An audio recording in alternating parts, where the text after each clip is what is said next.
Are you looking to learn more about Amazon's Elastic File System, EFS, in 5 minutes or less? If so, this video is for you.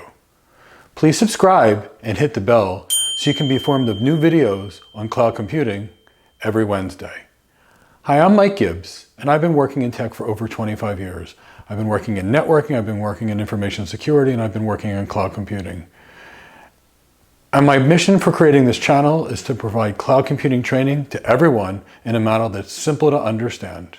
Today we're going to be discussing Amazon's Elastic File System. So what is the Elastic File System, or EFS?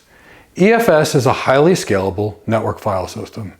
It's extremely similar to the Unix Linux network file system that was created by Sun Microsystems many years ago. And this is good news because it means it's going to be POSIX compatible storage.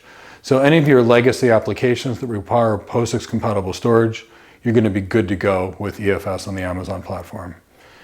Now this is highly scalable, high throughput, low latency, meaning high IOPS.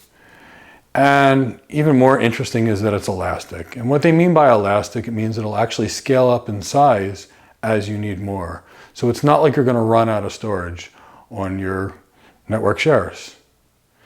Now, let's just talk about, there's two versions of EFS. There's your standard version, which is your normal high performance option. And then there's a lower cost version called infrequent access.